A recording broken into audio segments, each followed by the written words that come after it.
स्वागत है आप सभी का एजुकेशन ऑफ आयुर्वेद में। आज द्रव्यगुण विज्ञान की जो 6वीं सीरीज़ है एमसीक्यू की, उसको हम देखेंगे और इसमें जो प्रश्न हैं किस तरह से समायोजित किए गए हैं वो भी आप सभी को बताया जाएगा। और सबसे ज़रूरी चीज़ ये है कि आप जो भी क्लास अटेंड करते हो यूट्यूब पे, जितने भी हमारे स्टूडेंट हैं, हमारे सब्सक्राइबर हैं जो क्लास अटेंड कर रहे हैं, उन्हें बार बार कहा जाता है कि आपके जो भी क्लासमेट हैं, जो भी विद्यार्थी, जो सहपाठी हैं, अभी तक हमारे चैनल से नहीं जुड़ पाए हैं या उन्हें आयुर्वेद फार्मासिस्ट की या आयुर्वेद नर्स की क्लासेस नहीं मिल पा रही हैं, तो वहाँ तक वीडियो को शेयर कीजिए ताकि वो इन्फॉर्मेशन उनको मिले। ठीक है, तो इसके लिए परेशान नहीं होना है आपको। उन तक आपको ये जो इन्फॉर्मेशन है या इन्फॉर्मेटिव जो भी वीडियो होती हैं हमारे थ्रू जो दी जाती हैं अपडेट, वो आपको पहुँचाना उन तक जो है पहुँचाना बहुत ही आवश्यक है, क्योंकि उनका नुकसान ना हो। और आप सभी को बता दें कि बहुत सारे ऐसे स्टूडेंट जो कमेंट ये करते हैं, कई स्टूडेंट ऐसे हैं जो कमेंट ये करते हैं कि सर ये इंपॉर्टेंट नहीं है, तो उनको हम बता दें कि क्वेश्चन पेपर आप सेट नहीं करोगे तो हमारा जो विषय है बहुत ज़्यादा विस्तृत है, चीज़ें बहुत ज़्यादा हैं, तो इसलिए इस तरीके से हम कवर कराने की कोशिश करते हैं कि कोई सेक्शन जो है छूटे ना। ठीक है, अगर आप बुद्धिमान हो तो बुद्धिमान बने रहिए, उससे कोई दिक्कत नहीं है। तो चलिए क्वेश्चन हम देखते हैं। पहला क्वेश्चन जो है वह है शुक्रल कार्य किस विपाक से होता है। जब शुक्रल की बात करते हैं तो शुक्रल अगर कहा जाएगा तो जो शुक्र धातु को बढ़ाए, शुक्र धातु को जो बढ़ाए, तो इसमें समझने वाली जो चीज़ें हैं वह दो हैं। एक तो हमें विपाक को भी समझना होगा और विपाक के साथ साथ हमें यह भी समझना होगा कि शुक्रल क्या है। ठीक है, शुक्रल, तो शुक्रल को हमने बताया कि जो क्या करता है, वीर्य में जो संतति, जो नई संतान उत्पत्ति बनाने की जो एक तरह से विशेषता होती है, उसकी बढ़ोतरी जो कर रहा है उसे हम शुक्रल कहते हैं। मतलब कि जो शुक्र को बढ़ाए, शुक्र को बढ़ाने वाला द्रव्य क्या है, शुक्र बढ़ाने वाला चाहे द्रव्य हो या ऐसा द्रव्य जिनके अंतर्गत ये चीज़ें पाई जाती है, तो उसे हम कहते हैं शुक्रल। विपाक क्या कहते हैं, जठराग्नि द्वारा रसों का, जठराग्नि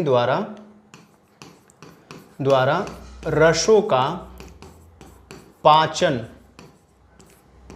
जिस रूप में किया जाता है, जिस रूप में होता है, उसे ही हम क्या कहते हैं, उसे ही हम विपाक कहते हैं। मतलब कि जिस तरह के रस द्रव्य हम प्रयोग में लेते हैं, ग्रहण करते हैं, खाते हैं, उस तरह से पाचन जो है हमारी जठराग्नि, हमारी जो जठर अग्नि है, उस तरह से नहीं करती। तो जठर अग्नि रसों का पाचन जिस रूप में करती है और जो नया रस उत्पन्न होता है उसे हम मधुर रस कहते हैं। तो कहने का मतलब ये नहीं है, एक तो मधुर रस भी जो आहार द्रव्य हैं वो शुक्रल होते हैं, गुरु होते हैं, लेकिन जैसे ही हम कुछ अन्य आहार द्रव्यों को अन्य रसों के साथ अगर ग्रहण कर लेते हैं तो हमारी जठराग्नि उसे मधुर में परिवर्तित कर देती है।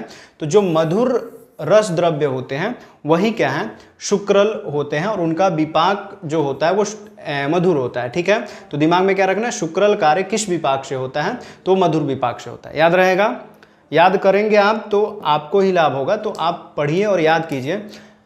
दूसरा प्रश्न अगर देखें तो दूसरे प्रश्न में कह रहा है गुरु विपाक। अब देखिए यहाँ पे गुरु विपाक कह रहा है, मतलब कि ऐसा विपाक जिसमें गुरु निर्माण हो रहा है। गुरु का मतलब भारी आहार द्रव्य या उसके गुण जो है एक तरह से उत्पत्ति हो रही है उसकी। तो गुरु विपाक के अंतर्गत चरक का विपाक अभिप्रेत है। तो चरक ने गुरु विपाक के अंतर्गत किस रस की बात की है, किस रस का अभिप्रेत किया है, तो वह भी जो है मधुर ही है। ठीक है, तो गुरु विपाक की अगर बात करेंगे तो उसका संबंध भी किससे आ जाएगा, मधुर से ही होगा। ठीक है, बहुत सारे ऐसे स्टूडेंट हैं जो क्लासेस नहीं अटेंड कर रहे हैं, या ऐप की अगर बात करें तो हमारे आयुर्भास्कर ऐप पे बहुत सारे ऐसे स्टूडेंट हैं जिन्होंने क्लास अभी तक परचेज नहीं की है। तो उन्हें हम बता दें आपका सिलेबस जो है छोटा नहीं है, बहुत बड़ा है। और आप अगर ये सोच रहे हैं कि नहीं एग्जाम के टाइम में हम क्लासेस परचेज करके पढ़ाई कर लेंगे, तो नहीं हो पाएगा। ठीक है, तो अगर 2784 अगर फॉर्म पड़े हैं तो कंपटीशन भी बहुत तगड़ा है, तो दिमाग में रखना, तैयारी आपको बेहतरीन करनी है। तो अभी भी समय है आपके पास, क्योंकि अगर आप बाद में ज्वाइन करते हो हमें तो क्लासेस बहुत सारी हो गई होंगी, तो आपको कवर करना पड़ेगा, तो दिक्कत होगी। तो ऐसा ना हो कि आपको दिक्कत हो, समस्या हो, तो आप जल्दी जल्दी क्लासेस ज्वाइन करके आप अपनी स्टडी स्टार्ट कीजिए। अब देखिए नेक्स्ट क्वेश्चन अगर हम देखें, तीसरा प्रश्न, तो इसमें कह रहा है षड्विध विपाकवाद। षड्विध का मतलब क्या है, जिसमें षड का मतलब 6 से है, तो 6 विधि षड्विध का मतलब क्या है, 6 विधि की बात कर रहा है। तो 6 विधि विपाकवाद का वर्णन किस आचार्य ने किया है? तो 6 विधि विपाकवाद का वर्णन जो है वो आचार्य सुश्रुत ने किया है। याद रहेगा। और बार बार जब याद करने के लिए बात की जाती है तो आप क्या कीजिए, याद करने से महत्वपूर्ण क्या है कि एक बार उसे लिखिए और लिखने के बाद से कई बार अगर लिखने का प्रयास करेंगे क्वेश्चन के साथ आंसर भी, तो सारी चीज़ें सही हो जाएंगी। अगला प्रश्न देखिए, चौथे प्रश्न में कह रहा है कि यथारस विपाकवाद एवं अनियत विपाकवाद किसके अंतर्गत आते हैं?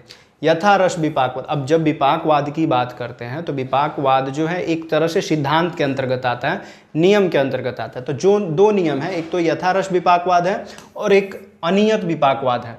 तो यथारस का मतलब क्या है, जिसमें जिस तरह का रस है उस तरह की अनुभूति होती है, ठीक है। और अगर हम अनियत विपाकवाद की बात करें तो इसमें रस परिवर्तन होता है।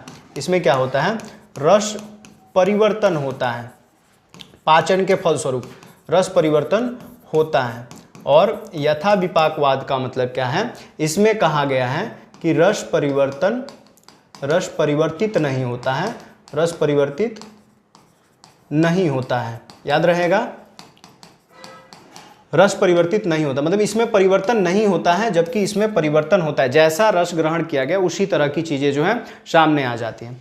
तो यह जो है षड्विध विपाक की बात की जा रही है। किसकी बात की जा रही है? षड्विध विपाक, मतलब कि जो 6 रस विधियों की बात की गई है विपाक की, उसके अंतर्गत ये दोनों चीज़ें आती हैं। अगला प्रश्न लेते हैं। अगले प्रश्न में देखिए, कह रहा है विपाक की उपलब्धि से होती है। विपाक की उपलब्धि मतलब कि जब विपाक प्राप्त कर लेता है आहार द्रव्यों के अंतर्गत, रसों के अंतर्गत, जब विपाक की उपलब्धि हो जाती है तो उससे हम क्या कर सकते हैं, अनुमान कर सकते हैं। विपाक की उपलब्धि किससे होती है? अनुपान से। तो विपाक की उपलब्धि से होता है क्या? अनुमान होता है, ठीक है। अगला प्रश्न, 6वें प्रश्न में देखिए, कह रहा है द्रव्यों के विपाक का कार्यक्षेत्र है। द्रव्यों के विपाक का कार्यक्षेत्र है। अब जो भी द्रव्य हैं उनके विपाक का कार्यक्षेत्र क्या है? तो उनके विपाक मतलब जो विपाक होता है उनका कार्यक्षेत्र है दोष धातु मल पर क्रिया, मतलब कि दोष धातु मलों पर क्रिया। तो 3 चीज़ों पे काम कर रहे हैं, दोषों पे भी, धातुओं पे भी और मलों पे इनकी क्रिया हो रही है। तो ये वाला ऑप्शन जो है सही होगा, सी, ठीक है। बहुत सारे स्टूडेंट हैं जो कमेंट करते हैं कि सर चीज़ें दिखाई नहीं दे रही हैं सही से। तो अगर अभी भी दिक्कत हो रही है तो आप कमेंट बॉक्स में बताइए कि क्या क्वेश्चन आपको सही नहीं दिख रहे हैं, या इसका जो ट्रांसपेरेंसी है बदलना पड़ेगा, या चीज़ें सही करनी पड़ेंगी। तो आप बता सकते हो, नहीं तो आपको दिक्कत हो तो आप कमेंट करेंगे तभी पता चलेगा क्या चीज़ें आपको नहीं दिख रही हैं और क्या दिख रहा है, ठीक है। अगला प्रश्न देखते हैं। कह रहा है द्रव्यों के विपाक का कार्य क्षेत्र है, तो दोष धातु मलों पर क्रिया हो गई। अगला प्रश्न कह रहा है द्रव्यों के विपाक की निश्चिति किस से होती है? मतलब कि द्रव्यों का विपाक जो है निश्चित, मतलब उसके बारे में जो निश्चित विमर्श अगर होता है तो वह किसके द्वारा होता है? तो वह होता है गुणाधार के द्वारा। किसके द्वारा? गुणाधार। तो गुणाधार का मतलब क्या है? गुण और आधार। गुण और आधार मतलब कि इसमें गुण आधार होता है, उसके द्वारा जो है विपाक की निश्चिति होती है। और अगर कर्माधार बोलेगा तो कर्म और आधार के द्वारा। तो प्रश्न है द्रव्यों के विपाक की निश्चिति किस से होती है? तो कह रहा है रसाधारा, फिर द्रव्य संगठन, कर्माधारा, धार और गुणाधार, ठीक है। तो गुणाधार कहने का मतलब क्या है? जो गुण के आधार पे हो। तो यहाँ पे एक चीज़ ध्यान में देना है कि द्रव्यों के विपाक की निश्चिति मतलब विपाक की निश्चिति पूछ रहा है, तो आप इसको गुण आधार न करके आप क्या कर लेंगे? कर्माधार कर लेंगे, ठीक है। इसको सही कर लीजिएगा, कर्माधार। क्या हो जाएगा? कर्माधार। ये वाला नहीं सही होगा, ये सही होगा सी, कर्माधार। मतलब कि कर्म और कर्म के आधार पे, कर्म के आधार पे जो विपाक है उसकी निश्चिति की जाती है। गुण के आधार पे अगर करेंगे तो गलत हो जाएगा, क्योंकि गुण जो है एक तरह से विपाक की निश्चिति नहीं करता है, कर्म जो है विपाक की निश्चिति करता है। अगला प्रश्न लेते हैं, 8वां प्रश्न देखिए। 8वां प्रश्न क्या कह रहा है? कह रहा है आचार्य सुश्रुत ने किस आधार पर विपाकवादों का समर्थन किया? जितने भी विपाकवाद हैं उनका समर्थन आचार्य सुश्रुत ने किस आधार पे किया है? अगर उनके आधारों की बात करेंगे तो वह सामने आता है द्रव्यों के भूत संगठन पे। किस पे? द्रव्यों के भूत संगठन। और जब भूत संगठन की बात करते हैं तो भूत संगठन का मतलब जो पंच महाभूत हैं, पंच महाभूत, बार बार कहते हैं कि ये पांचों चीज़ें एक साथ मिलती हैं तो महाभूत के अंतर्गत आते हैं। अलग अलग रहेंगे तो भूत के अंतर्गत ही रखेंगे, जिसमें आपका पृथ्वी है, पृथ्वी, जल, अग्नि, वायु और आकाश, ये पंच महाभूत हैं। इनका सम्मिश्रण जो है प्रत्येक रसों में पाया जाता है। तो इसलिए विपाकवादों का समर्थन जो है सुश्रुत किस लिए करते हैं? द्रव्यों के भूत संगठन के हिसाब से, मतलब कि जिस द्रव्य में जो भूत है उस हिसाब से उसके गुणकर्म होते हैं। अगला प्रश्न देखिए, 9वें प्रश्न में अगर देखा जाए तो कह रहा है बद्ध विड़मुत्रा मारुत, यह कर्म किस विपाक से होता है? अब देखिए इसको अगर अलग करेंगे तो बद्ध का मतलब बंधना होता है, तो लिख सकते हैं बद्ध विड़मुत्र मारुत, मतलब बद्ध का मतलब कि बंधना, विड़मुत्र मारुत मतलब कि मूत्र के वेग को जो बांध रहा है, यह कर्म किस विपाक से होता है? किस विपाक के कारण ये चीज़ें होती हैं? तो यह होता है कटु विपाक के कारण। ठीक है, याद रहेगा, कटु विपाक के कारण जो है बद्ध विड़मुत्र मारुत यह कर्म जो है होता है। अगला प्रश्न, ये कठिन प्रश्न है, अगर इस तरह के प्रश्न आप अगर देखते हो तो नोट कर लीजिए और थोड़ा सा पढ़ के समझने का भी प्रयास कीजिए। अगला प्रश्न 10वां कह रहा है आचार्य चरक ने बद्ध विड़मुत्र मारुत को किस विपाक से होने वाला कर्म बताया है? देखिए किस विपाक से होने वाला कर्म बताया है, और यह जो है चरक की बात को कह रहा है। तो चरक जो है इसको कटु द्रव्य के अंतर्गत बताते हैं, कटु रस के अंतर्गत बताते हैं। पीछे वाले प्रश्न में इससे मिलता जुलता ही है, लेकिन आचार्य उल्लेख नहीं है। देख सकते हैं बद्ध विड़मुत्र मारुत यह कर्म किस विपाक से होता है, तो पहले ही बता दिया गया कटु विपाक से हो रहा है। ठीक है, और यही प्रश्न फिर घुमा करके पूछ रहा है कि आचार्य चरक ने बद्ध विड़मुत्र मारुत को किस विपाक से होने वाला कर्म बताया है, तो ये चरक का। तो ये चीज़ साफ साफ हो गई कि बद्ध विड़मुत्र मारुत जो है यह कथन जो है विपाक के लिए चरक ने ही कहा है। ठीक है, तो ये चीज़ साफ हो गई। अगला चीज़ देखते हैं, अगला प्रश्न 11वें प्रश्न में देखिए, 11वां प्रश्न कह रहा है आचार्य सुश्रुत का द्विविध विपाकवाद किस विपाकवाद का स्वरूप है?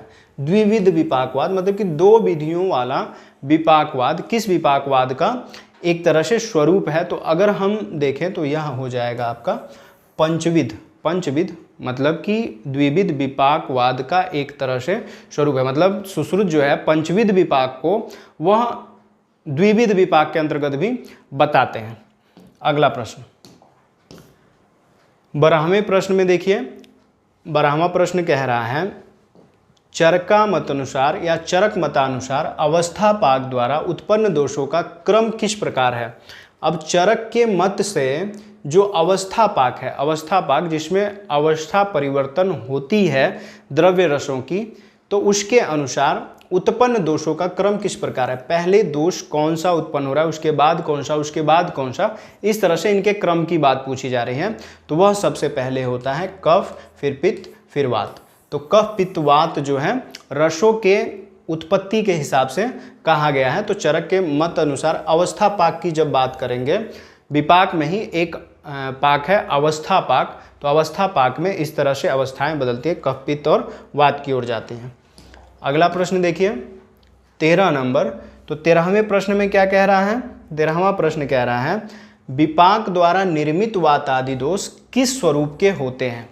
अब देखिए विपाक द्वारा निर्मित वात आदि दोष, वात आदि दोष जो है किस स्वरूप के होते हैं, उनका रूप क्या होता है? ठीक है, तो उनका रूप होता है प्रसाद स्वरूप। प्रसाद की बात बार बार कहते हैं कि दो रूपों का मिला जुला या दो चीज़ों की मिली जुली संरचना है, उसे हम प्रसाद कहते हैं। कई जगह जो है आयुर्वेद में इस शब्द का उल्लेख मिलता है, भूलना नहीं है। अगला प्रश्न है 14वें प्रश्न में देखिए क्या कह रहा है, कह रहे चरक और सुश्रुत ने क्रमशः कितने विपाक भेद का उल्लेख, मतलब कि क्रमशः पूछ रहा है क्रमवार ये कितने विपाकवाद का उल्लेख इन्होंने किया या विपाक भेद कितने प्रकार के बताए हैं चरक और सुश्रुत ने। तो अगर चरक और सुश्रुत दोनों को एक साथ लिखा हुआ है तो 3 और 2 बताया, तो मतलब चरक ने जो विपाक भेद बताया है वो 3 बताया है और सुश्रुत ने जो विपाक भेद बताया है वह 2 बताया है। ठीक है। तो चरक मतानुसार विपाक भेद 3 है और सुश्रुत मतानुसार जो है विपाक भेद कितने हैं, 2 हैं। इसलिए पहला ऑप्शन सही हो जाएगा, 3 और 2 याद रहेगा। आप सभी को जो द्रव्यगुण विज्ञान की जो क्लास दी जा रही है YouTube के माध्यम से, तो इसमें बहुत ही शॉर्ट तरीके से चीज़ों को बताया जा रहा है। और डिटेल क्लास के लिए आपको आयुर्भास्कर ऐप पे लॉगिन करना पड़ेगा, या आप हमारे वेबसाइट www.आयुर्भास्कर.com पे आप जाकर के लॉगिन कर सकते हैं। डायरेक्ट वहाँ से भी आप क्लासेस परचेज कर सकते हो। डेस्कटॉप साइट पे जा करके आप वहाँ अपने लैपटॉप पीसी में भी इजीली जो है क्लास परचेज करके पढ़ाई कर सकते हो। एक बार और बता दें कि अगर आपको हमारी क्लासेस परचेज करनी है तो हमारे वेब पेज पे चले जाइए। हमारा जो ऑफिशियल वेबसाइट है वो है www.आयुर्भास्कर.com। आप इसमें होम पेज खोल लीजिएगा और वहाँ पे जा कर के अपने नंबर से लॉगिन कर लीजिएगा। जब लॉगिन कर लेंगे अपने नंबर से, तो आप सारा प्रोसेस जो फ़ोन से करते हो बिना ऐप के, आपको ये सारी चीज़ें यहीं पे मिल जाएंगी, डेस्कटॉप साइट पे मिल जाएगा, ठीक है। तो आप अपने पीसी में ईजिली जो है सारी चीज़ें कर सकते हैं। कई बार बताया गया है, और जिनको नहीं पता है, कई लोग सोच रहे होंगे नहीं हमारे पास स्मार्टफोन नहीं है हम स्मार्टफोन से नहीं पढ़ सकते हैं, तो आप अपने पीसी से पढ़ाई कर सकते हो। दूसरी चीज़, अगर आपके पास एंड्रॉयड टीवी है तो टीवी में भी आप इसको यूज़ में ले सकते हो, आसानी से वहाँ पर भी आप इसको चला सकते हैं, ठीक है। अगला प्रश्न देखिए, 14वां प्रश्न कह रहा है कि चरक और सुश्रुत ने क्रमशः कितने विपाक भेद का उल्लेख किया है। तो ये हमने अभी बताया आपको। अंतिम प्रश्न देखते हैं। अंतिम प्रश्न कह रहा है 15वां, गुरु और लघु विपाक का अंतर्भाव क्रमशः किसके अंतर्गत होता है, ठीक है। तो अगर बात करें गुरु और लघु विपाक का, तो किसके अंतर्भाव की बात कर रहा है, अंतर्भाव क्रमशः किसके अंतर्गत होता है, तो वह होता है मधुर और कटु। किसके अंतर्गत होता है, मधुर और कटु। तो ये जो 15 प्रश्न की जो सीरीज़ है वह ख़त्म हो गई। अब इसके बाद से जो अगली सीरीज आएगी उसमें अलग प्रश्नों का जो समाकलन है होगा। हम बार बार कह रहे हैं कि 10-10 जो MCQ सीरीज़ है 15-15 क्वेश्चन की आप सभी को दी जाएगी प्रत्येक सब्जेक्ट से। तो जब द्रव्यगुण खत्म हो जाएगा तो फिर हम भेषज कल्पना से प्रश्न बनाएंगे, और रस शास्त्र आपका खत्म हो चुका है तो भेषज कल्पना का क्रम होगा। डिफ़िकल्ट से हम लोग साधारण की ओर चलेंगे। और बार बार आप सभी को कहा जा रहा है कि जो भी इंक्वायरी वगैरह करनी होती है, क्लास से रिलेटेड जो भी इंक्वायरी करनी होती है आप सभी को, तो आप सुबह 11 बजे से शाम 4 बजे तक इंक्वायरी कर सकते हैं। और हमारे नंबर जो हैं यहाँ पे आपको हमारे नंबर जो हैं फ्लैश होते रहते हैं, जो डिटेल है आपको टैगलाइन में चलती हुई आपको आगे दिखती रहती है, तो उसको पढ़िए और वो इम्पॉर्टेंट है। और सबसे ज़रूरी ये है कि आपकी तैयारी होनी चाहिए, चाहे आप किसी भी स्टेट के हों, किसी भी स्टेट में आयुर्वेद से रिलेटेड भर्ती क्लासेस अगर कर रहे हों तो आपकी तैयारी बेहतर से बेहतरीन हो सकती है। यदि आप हमसे जुड़े हुए हैं तो वीडियो में लास्ट तक बने रहने के लिए आप सभी का बहुत बहुत धन्यवाद।